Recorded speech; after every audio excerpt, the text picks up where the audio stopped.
I thought this podcast was going to be about minimalism and emotional clutter and kind of the same things I often talk about, but shockingly, it was one of the most impactful conversations I've ever had. And in fact, I got emotional and teary-eyed near the end. I'm hoping you have the same reaction.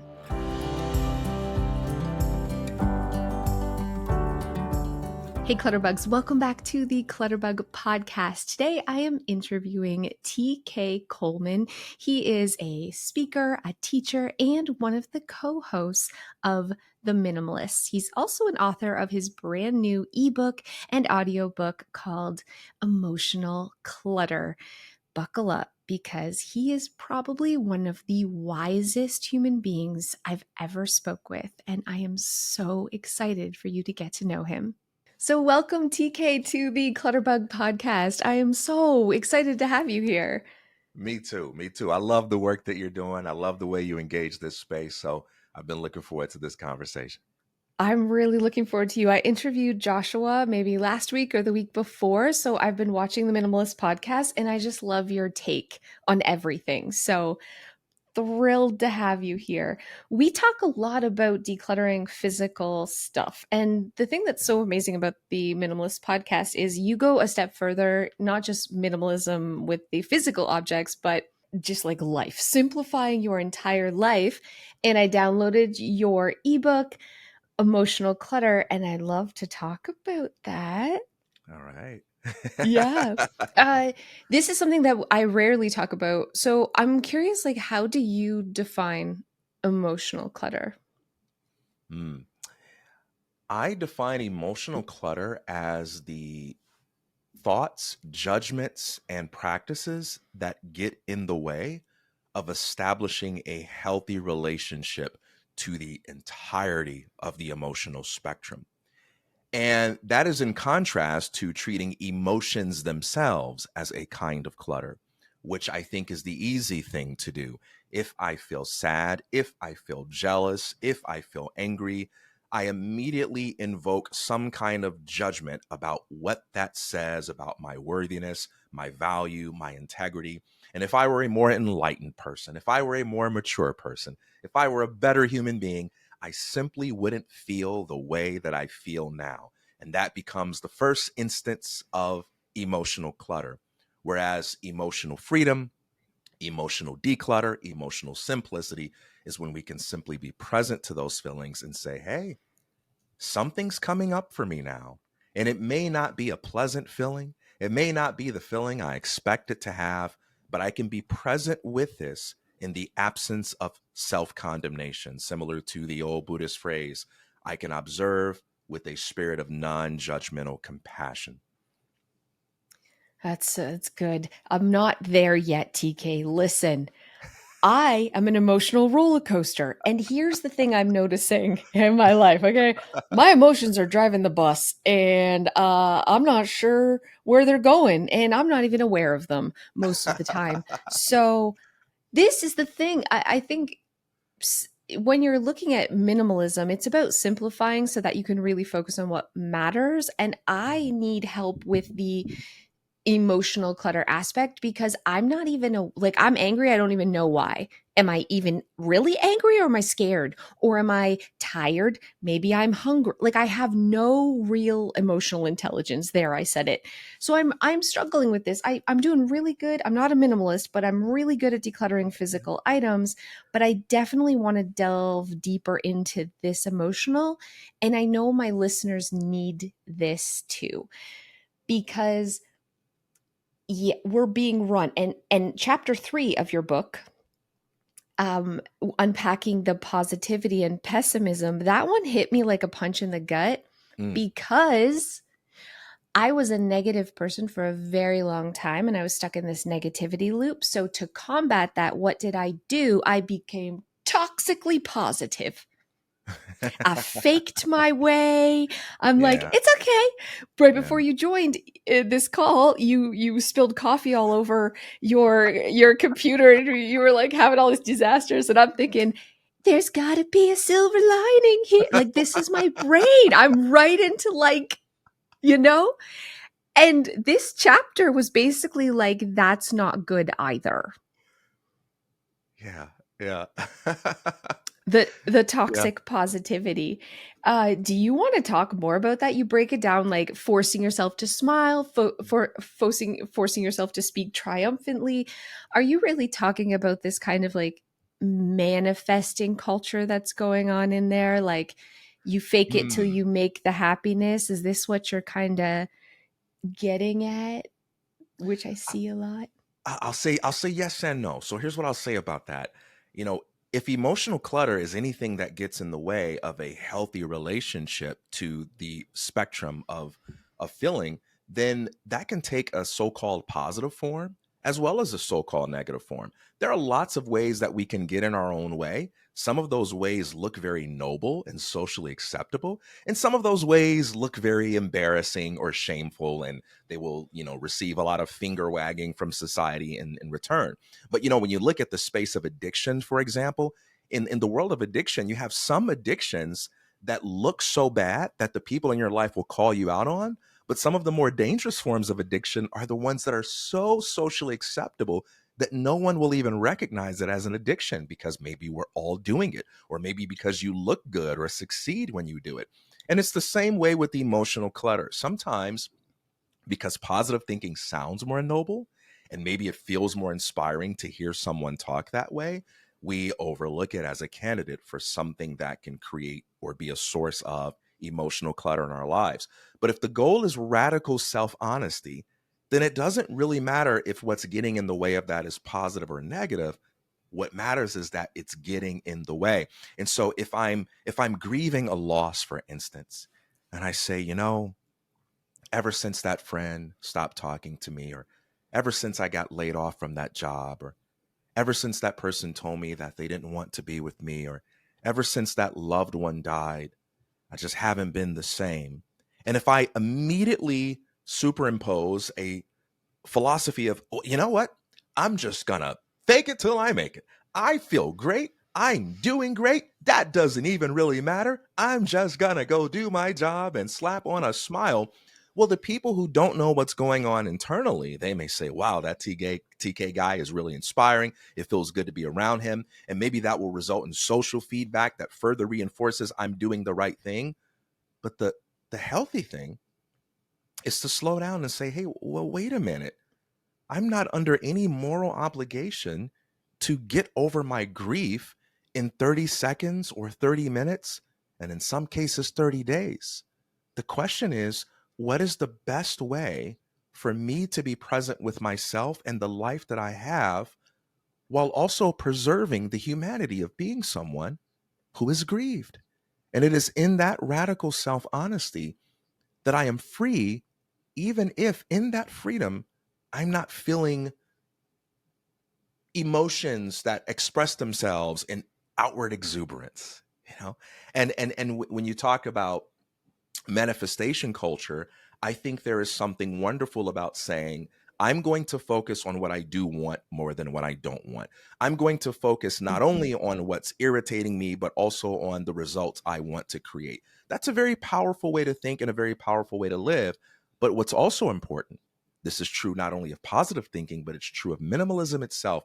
There is a legalistic and self defeating way to literally practice anything in life, no matter what it is. If you get obsessed with decluttering to the point where you're starting to feel like you're a terrible person because you only have 10 things and the Mm. minimalist over there has 8 things and they're being a better minimalist than you, now minimalism is being practiced in a way that's legalistic and self-defeating. So the solution can never be in the technique itself. It can never be in the strategy itself. It has to be in the energetic quality of how we engage it, how we relate to it, and how we treat ourselves in the process. Does that make sense?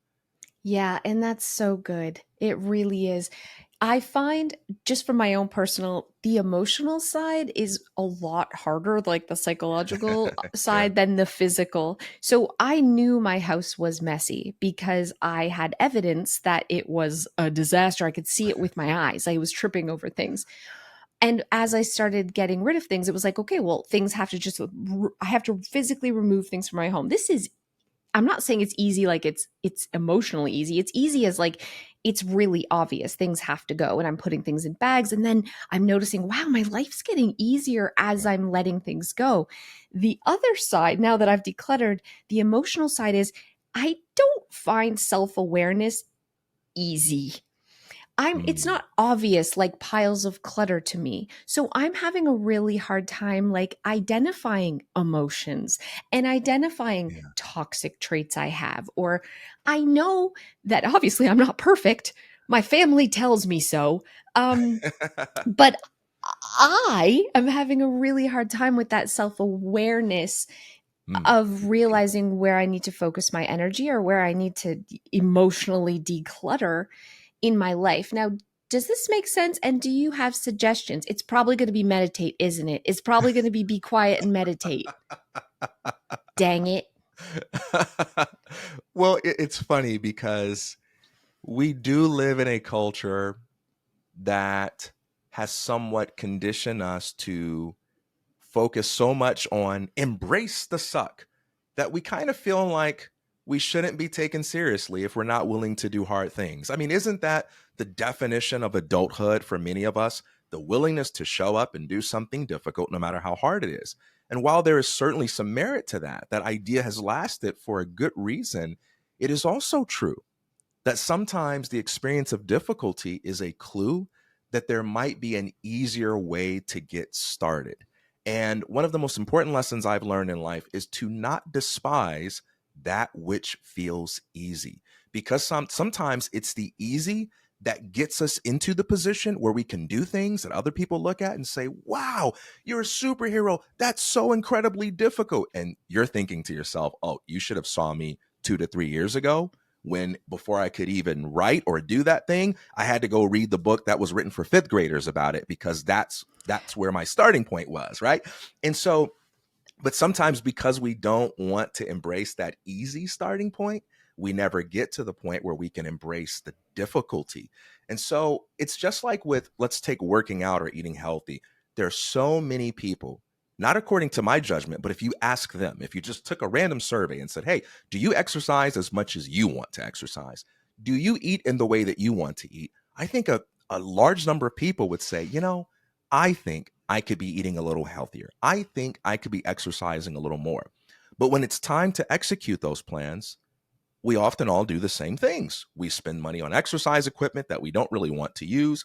We force ourselves to sign up for workout classes that we really don't enjoy, but that we feel some sort of moral duty to sign up for. We buy memberships to a gym that we really don't like being at.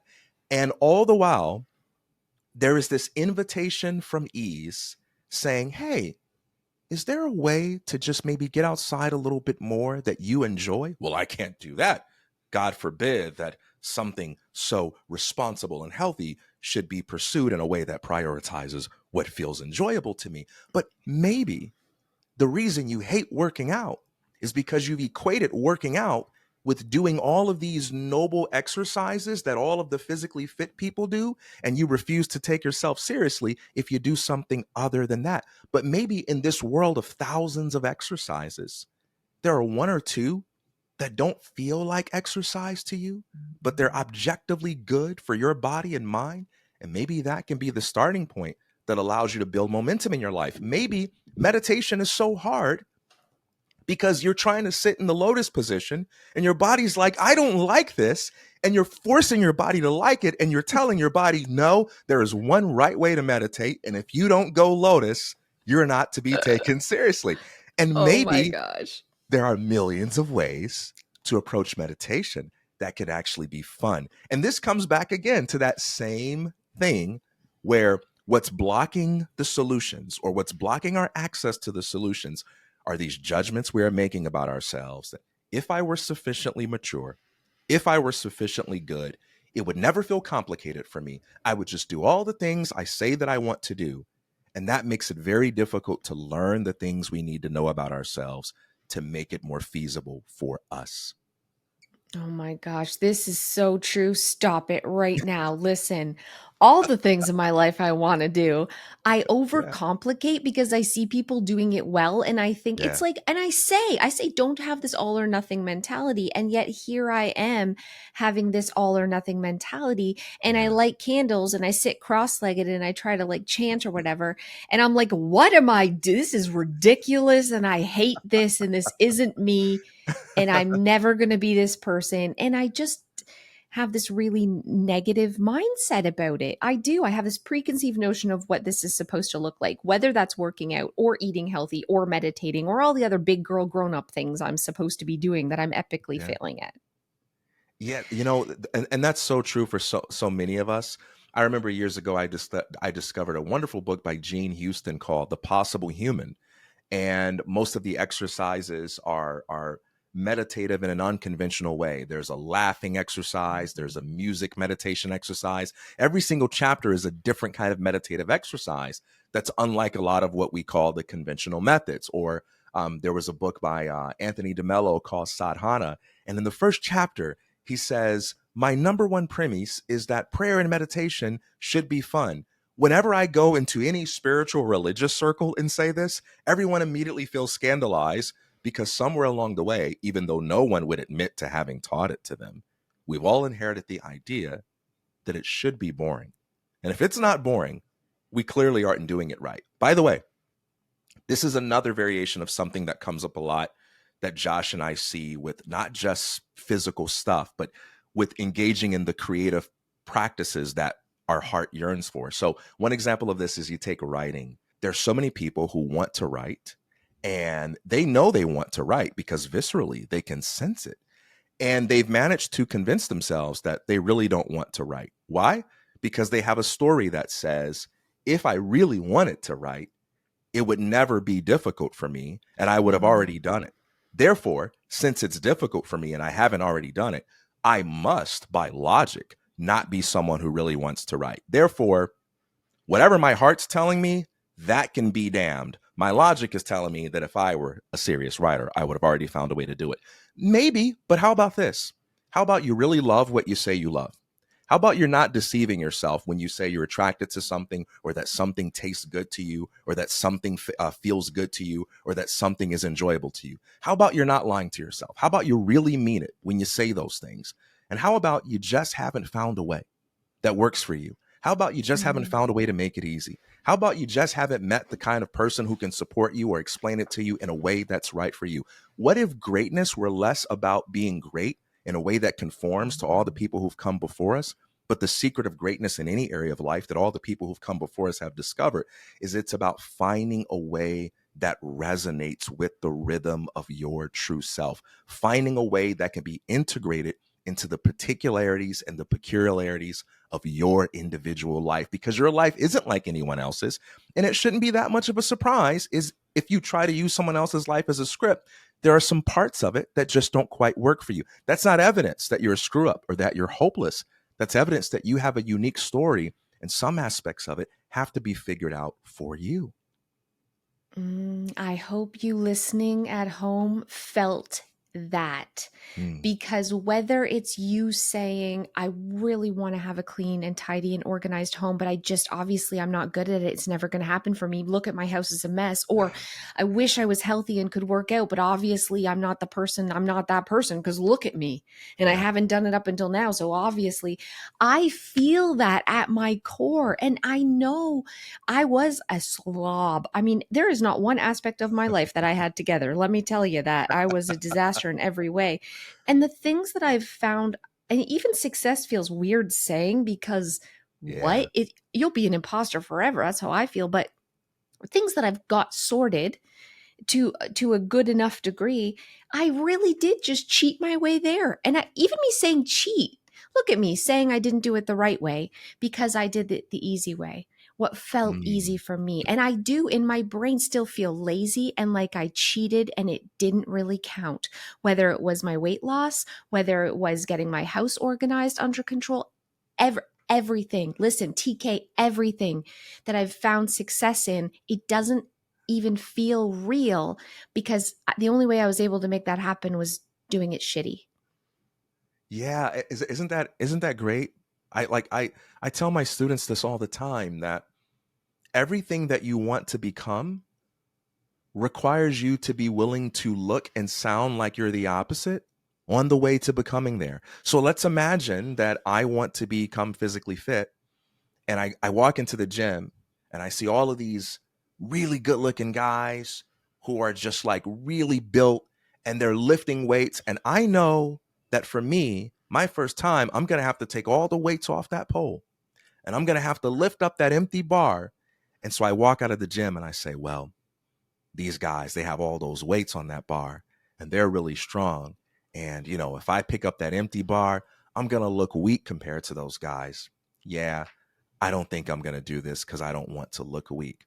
But if I can't embrace that reality and accept that in a way that's non self condemning, then I don't get to be strong. Or let's take getting smart. What's the fastest way to get smart? It's to say, hey, I have a question. Can you explain that in another way? Hmm. I'm trying to get it, but I don't quite understand. Hey, what does that word mean? Or let me pick up a dictionary and look it up myself. Or, hey, can you give a different illustration for that? Or can you explain that again? In order to look smart, you have to, in order to become smart, you've got to expose yourself as the person who doesn't know what's going on. And how many times do we fail to get the information, the insight, the answers that we need because we're the person in the meeting or in the classroom and we're listening to something and we don't know what they're talking about, but we look around and everyone else seems like they understand. Half of them don't, but everyone seems like they understand. And God forbid that I be one of the people who doesn't. And so, in my effort to make sure that I don't look like I don't know, I solidify myself in a state of Hmm. not knowing. And there's so many things in life that are like that, where we don't want to do things in that way that requires us to be honest with where we are. So a personal example, I've become really interested because of some friends that I have and some other side interests that I have in information technology and computer science. If you knew me, you would probably laugh when I tell you that. I have never been good at math. And I don't know how I managed to make it past any of my math classes because I wasn't really a great student, but I somehow follow instructions well enough to get out of there alive, right? But in order for me to understand some of these things, there are two books I had to get. One is a book called You Are Not Stupid, and it explains information technology from a really, really basic level. Like, it starts with, we're not starting with code. We're not going to start with Python or anything like that. We're going to start with, what is a machine? These are the kinds of things that I had to go read. What is a machine? What is technology? Okay. And I had to go get a book. When I use that fifth grade example, I really meant this. There was a book on mathematics that was written for fifth graders. It was an illustrated guide to math, and it was for the fifth grade audience. And it talks about the basics, and it explains, it starts with numbers, right? Now, this is the kind of thing where it's very risky, because that little gremlin in the back of my head says, hey, you should know that by now. You should know that by now. Hmm. You better not pick Hmm. up a book like that or let anybody see you reading a fifth grade math book, because you should know that right now. And the fact that you don't know it means you're a very bad person, because you went through fifth grade. Your parents worked very hard to send you through school. Your teachers taught you, and you were such a horrible human being that you frauded your way out of fifth grade class without learning the math. You should go back and apologize. You should put that book down and go apologize for your existence and then get back to work. But then you got to talk back and say, no, I know who you are. And I know why you're saying those things to me. It's because you're afraid. It's because you're scared. And I want you to know, we don't have to be scared. We're going to be all right. No one's going to laugh at me for reading this book. In fact, they're going to respect me more someday. And even if they do laugh, that's only because they're afraid too. But we're going to be all right. We're going to go and we're going to read this fifth grade book. And once we get this knowledge, it won't matter how we got there. It won't matter what we had to do to get there, because then it will be internalized and it will be mine, and it will be mine today. So that's what we're going to do. And that's how we have to speak to ourselves when it comes Hmm. to so many other things. You're not good at meditation. You're not good at self-awareness. You're not good at self-control. You're not good at keeping your cool. You are where you are.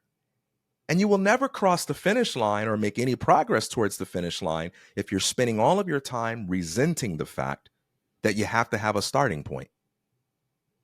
Oh God, yes. Oh, that hurts. It hurts, and it's so true.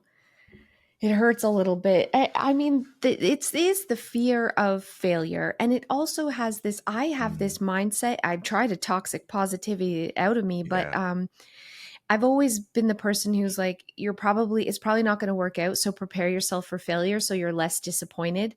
And then when you start thinking that way, you're like, well, you're going to screw up. Like I used to think this way about my house. It's just going yeah, to get a mess again, anyways. Like you're never going to be able to keep it clean. So why bother in the first place? And yeah. then I never tackled my house. I never decluttered. I never had any routines because I was convinced of failure.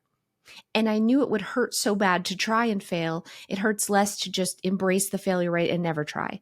And I think that's what I'm doing with all the other things I really want to work on, like meditation. I I feel like you're too ADHD. You're never going to sit still. You can't shut off your mind. You're going to fail. Why would you even waste your time trying? And so I stop. How can we, TK? How can we turn our brain off? Is it really like, is it just, I need step by step instructions here, man. I need a full tutorial. I need concrete steps. But maybe that's part of the problem too. I'm always looking for a system. I'm always Mm, looking to copy what someone else has done or somebody else tell me how to do it. And you're right. Everybody's so different. mm. You're like, how am I Sometimes, going to oh, solve I'm trying to make you solve my problems here, TK. I'm sorry. Fix me. Fix me in this 40-minute podcast. well, here's a meditation exercise to practice next time you're on your walk. So maybe imagine that you are another person, right? Imagine you're two people, and you're the person that wants to do what you want to do, but then you're also that other person that's telling you all the arguments for why you shouldn't do it. And imagine how you might respond if that other person was a sister, a daughter, a good friend of yours. I think about when I was little. Yeah, I was doing really bad in school, and my father's talking to me because the teacher called and just talked about my struggles. And at one point I say so sincerely and just so exhausted, I said, I can't do it, Dad. I'm just not smart. And my dad said to me, he goes, I don't accept that. He says, I don't accept that, not just because you're my son, but because you talk my ear off all day about about baseball statistics. And if I were to ask you who's leading the National League in RBI right now, you'd know it. If I were to ask you who has the record for the most home runs in a year, you'd know it. If I were to ask you for the ERA of the top five pitchers in the American League, you'd know it. He's like, kid, you're smart when you're interested and when you're engaged. And so we just got to figure out a way to help connect your interests to some of the things you have to do, because that's all it's about. I have a lot of things I have to do that I don't really enjoy and that I think are boring, but I have to connect it to something else that I care about. I've got days where I have to remind myself that there are other people that are affected by it, or that I'm going to lose something else that I really love. And it's that ability to connect it. And I think about that conversation because it's a conversation, or a kind of conversation, that we're capable of having with ourselves so many times. You know, when again, I use addiction as an example because I think one of the areas where some of the most honest conversations are happening are in those spaces, where you just have to be radically self honest. And one of the most important insights of struggling with an addiction is the recognition that whatever you are addicted to, as unhealthy as it might be, you're only addicted to it because you have a legitimate need, and you have found something that satiates that need temporarily. And you're never going to overcome that addiction by focusing only on how do I stop doing that so much. You've got to start with Mhm. what's right about this. Yes, the ultimate goal is to replace that with something positive, but what's right about this? Well, What's right about this is that I do have a genuine need for companionship and validation. What's right about this is I do have a genuine need to feel like I belong. I do have a genuine need to feel like I'm expressing my creative energy in a positive direction. I do have a genuine need for love. I do have a genuine need to soothe my pain when I have a difficult day. And you know what? It does make sense. Like this thing that I'm addicted to does a pretty good job of meeting that need. Unfortunately, it's got some other poisonous elements that harm me in the long term. And now I can begin to think, well, what are some other activities? What are some other resources and relationships that I can replace that with so that I can start to overcome it, not by making the end goal stop doing X, but by making the end goal to live a flourishing life that brings forward the very best of myself. And so when it comes to what you're asking me about, we look at these struggles and we say, see, look at this. I'm such a screw up. Here's evidence that I'm against myself. And we become the prosecuting attorney of our own lives. Like, here's the evidence that I am fundamentally against myself. And you have to shift over to the defense attorney and says, no, no, no. I'm not against myself at all. I'm for myself. And even when I behave in a way that is unhealthy, it's only because I am for myself in a way that is uninformed, or for myself in a way that is easy and convenient and accessible for me. But I can learn to be for myself in a different way. And so the question I ask is, hey, that jealousy that you feel, that anger that you feel, that addiction that you have, that clutter that you keep recreating every time you get rid of the stuff, what's right about that? Because if you just deal with it at the level of the symptom, the underlying condition will continue to manifest in a different sort of way. But what's right about that? Because that's the foundation upon which we have to build. That's so good. And I'm thinking of my own, all my issues. I used to have a shopping problem. What's right about that? It was the you deserve this. You're good. Like, it was really me just, you deserve a little pick me up and excitement, and you deserve that pat on the back. But I didn't need to buy things to pat myself on the back. I found other ways to get that sort of self-validation, like, good job, you deserve this. Here's a treat for yourself. So Yeah. I'm going to look at this as like, I know I get really quick to anger. I'm a little bit of a I just like jump in emotion, and it usually comes from a place of where I feel taken advantage of. Yeah. Even if I'm not being taken advantage of, I think that's the underlying. So when I'm quick to getting losing my temper, what's good about that is I'm standing up for myself. Mhm. Mhm. And what the truth is I don't stand up for myself enough 99.9% of the time. So when I explode, I'm actually like, that's when I'm like, finally, I'm standing up for myself. So it isn't Yeah. really a negative thing, is it?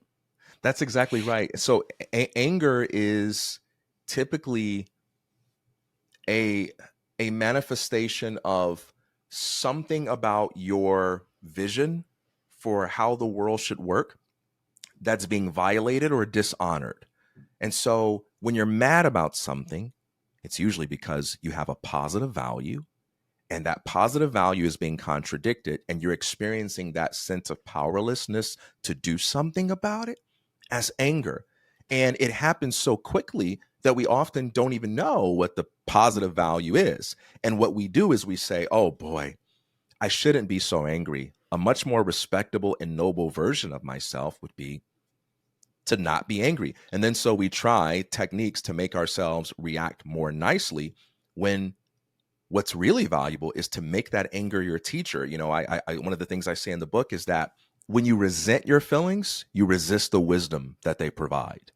And so if I treat my anger as if it's just an enemy that I have to chase out of the house, I never get to have a conversation with my anger to tell me what it is I value. So maybe, and by the way, this matters even if we can't do anything about the immediate thing that's causing our anger. So let's say I'm on a bus, and let's say there's one empty seat, and I get on the bus and I look around me and I say, I'm not going to take that empty seat because I'm young and I'm able-bodied and I don't really need it. Somebody probably needs that more than me. So I stand up, and then I see an old lady get on the bus, and then I see a young teenager get on the bus, and they're there at the same time and they both look at the seat, and I see the young teenager speed up a little bit to get in the seat, and now I'm mad. I'm mad And, too. I'm and mad just thinking about it. yeah, right. And maybe I don't really know I'm mad, but you know why I'm mad, but I'm mad. And the bus stops immediately and I get off, right? So this moment is forever lost to me. I can't go do anything about that moment. I can't go save the situation, change it, talk to the teenager or whatever. But if I can be with that and say, well, why am I mad? Because I like a world in which people are able to look at others who are vulnerable in some kind of way, and they're able to consider them. They're able to use whatever power and ability they have to make life a little bit easier for them, to help them out in some sort of way. And that vision of the world really, really matters to me. And I'm mad because I saw something today that didn't reflect that. Okay. All right. That's good, man. That anger is powerful creative energy. How can we use that? How can we harness that creative energy and channel it in a positive direction? Well, one thing I could do, it won't help me to judge that kid and hate him, because there's a possibility that he doesn't know any better. He hasn't had a mentor that's taught him that. There's a possibility that he could have had some issue that I don't even know about, and I'm being presumptuous. I don't really know that situation, and I don't have the power to influence that one directly. But here's what I can do. Number one, I can hold myself accountable to thinking twice about others on those days, and there will be those days where I simply don't feel like it. Number two, I can model that for the young people in my life, right? I can incorporate that into my lessons when I teach. There are other things that I can do to further that vision. And now that energy has a positive direction in which it can be channeled, or rather a creative direction in which it can be channeled. Because that emotion, it's real energy. It's real creative energy. And we can slap a label on it for when that creative energy is directed in a way that produces an increased amount of tension. Or we can say, I can harness it and channel it this way. And now I'm involved in the creative process. And by the way, it's it's all about how you use it. Some of the most beautiful music, some of the most beautiful art, some of the most beautiful changes in the world have happened because someone got mad about something. Someone got fed up. I'm so glad, by the way, that Rosa Parks didn't say, I really shouldn't be mad about having to sit on the back of the bus. Hmm. And, I should just go with the flow, and I shouldn't let people get to me. I should just be more enlightened. She got mad, and she got mad in a way to where she did something about it. And she sparked a movement that made it possible for you and me to sit next to each other on a bus and have a cool conversation. How awesome is that? How awesome is that? So Yeah. there's a lot of good that can happen from those emotions if we get out of our own way, we let go of the negative judgments we make about ourselves, we sit at the feet of those feelings as a humble student asking, what is it that you're trying to teach me? And then we channel that as creative energy in a constructive direction. We can change the world, our own little local spaces. Man, you are so inspiring. I could talk to you all day, man. I could talk to you all day. It's crazy. You're so wise, and yet you have obviously struggled for a while feeling very stupid, which is the opposite, obviously. I'm so inspired by you. I can't wait to follow you. And I know everyone listening to this podcast, I'm hoping, I know is feeling exactly the same way that I am. So please let my listeners know how they can find out more about you, how they can get this book, which is good, Emotional Clutter. Please, yeah, share with my listeners where they can find you. You can find all the things at theminimalist.com, and that includes the book. And we have two versions of the book. There is the ebook, which is downloadable for free. And then there's the audiobook, which has the added element of me reading it and Joshua and I having a conversation between the sections of the book. And so we kind of do a mini podcast where we both share thoughts about that particular section. And so you can find that all on theminimalist.com, the Emotional Clutter book. And can I have one parting word to share? One last thing to say. Yes. Okay. I think one of the big challenges when it comes to any form of declutter, emotional declutter, physical declutter, digital declutter, is the ideal of a final state that we should or will get to before we die. And if we are not there yet and we're still striving to get there, then maybe something is wrong with us. And we have a tendency to use the idealized final state as a way to take us out of the present moment. And I think about the words of Alan Watts here when he talked about music. He says that if the goal of music was to finish the song, the best musicians would be those who play the fastest. But the goal of music isn't to finish the song. The goal of music is to dance to it. The goal of music is to relax to it, to work to it, to converse with it in the background, to be present with it as an audience member who observes it, to get involved with the band and pick up an instrument of your own and play it. There are many goals to playing the music, but the one goal that has never been a part of music is to finish the song as soon as possible. In fact, when you're doing it well, people tend to cry when the fun is finished. When you're doing it well, people want the song to last forever. And so, in some ways, our lives are like songs. Our lives are works of art, and we are the artist. And the goal of life isn't to finish the project as fast as possible, but the goal of life is to learn how to dance to the different ebbs and flows of our life. And the reason why we're never done isn't because something's wrong with us, but the reason why we're never done is because as we move through life, we evolve. And the quality of simplicity that's useful for you today, the rules might change completely in 10 years.